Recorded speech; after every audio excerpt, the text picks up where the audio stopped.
രാവിലെ തന്നെ ഫോൺ എടുത്ത് ഇന്ന് അന്നക്കുട്ടിയും ചോക്കുട്ടിനും ഉണ്ടാവില്ല എന്ന് അവരുടെ ക്ലാസ് ടീച്ചേഴ്സിന് മെസ്സേജ് അയച്ച് സ്കൂളിലെ ബസ് ഗ്രൂപ്പ് ഉണ്ട് കേട്ടോ, അതിലും മെസ്സേജ് ഇട്ടിട്ടോ രണ്ടുപേരും ഉണ്ടാവില്ല, അല്ലെങ്കിൽ ബസ്സിലെ ആൻറ്റി പിള്ളേർ ഇങ്ങനെ നോക്കി തപ്പി നടക്കും.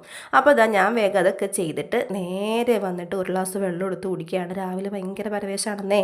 ഇന്ന് സ്കൂളിൽ വിടാത്തതെന്ന് കുഞ്ഞുവാവയുടെ 56 നൂലുകെട്ടൊക്കെ ഉണ്ട് കേട്ടോ. അപ്പോൾ ഞാൻ അതിൻ്റെ ഷോർട്സ് ആയിട്ട് ഞാൻ അപ്ലോഡ് ചെയ്യുക. അപ്പോഴത്തെ തലേ ദിവസം കഴുകി വെച്ച പാത്രമൊക്കെ ഇപ്പോഴാണ് എടുത്ത് വെക്കണത്. ഇപ്പോൾ ഇന്നിപ്പോൾ പയ്യെ ചെയ്താൽ മതി, കാരണം കുഞ്ഞുവാവ എണ്ണീറ്റാലും വിഷയമില്ല, ചേച്ചി അനിയനും ഉള്ളതുകൊണ്ട് കുഞ്ഞിപ്പെണ്ണിനെ നോക്കിക്കോളും. അപ്പം ഞാൻ എന്താ വേഗം ചായയൊക്കെ സെറ്റാക്കാണ്.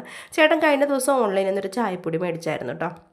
സൂപ്പർ എന്ന് പറഞ്ഞാൽ അസാധ്യ ടേസ്റ്റാണ്.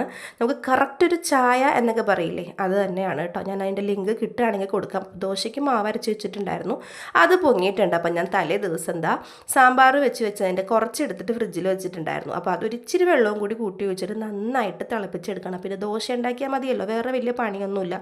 ഉച്ചയ്ക്ക് മുന്നേ അല്ലെങ്കിൽ ഉച്ച കഴിഞ്ഞ ശേഷമോ നമ്മൾ വീട്ടിലേക്ക് പോകും, കൊച്ചി വീട്ടിലേക്ക് പോകും. അവിടെ വെച്ചിട്ടാണ് നമ്മൾ 56 നടത്തുക കേട്ടോ. അപ്പോൾ അത് അങ്ങനെ ഞാൻ അടിപൊളി ചായ ഉണ്ടാക്കുകയാണ്. നല്ല ടേസ്റ്റാണ് കേട്ടോ. ചായ ഇഷ്ടപ്പെടുന്ന ആൾക്കാർക്കൊക്കെ ഈ ചായപ്പൊടി എന്തായാലും ഇഷ്ടപ്പെടും. അപ്പോൾ ഞാൻ ഒരു ഗ്ലാസ് ഒന്ന് കുടിച്ച് നോക്കട്ടെ. ഞാൻ നേരത്തെ കുടിച്ചതാണ്, പക്ഷേ എന്നാലും നിങ്ങളെ കാണിക്കാൻ വേണ്ടി ഒന്ന് കുടിക്കണമല്ലോ. നല്ല സൂപ്പർ ടേസ്റ്റുള്ള ചായപ്പൊടിയാണ്.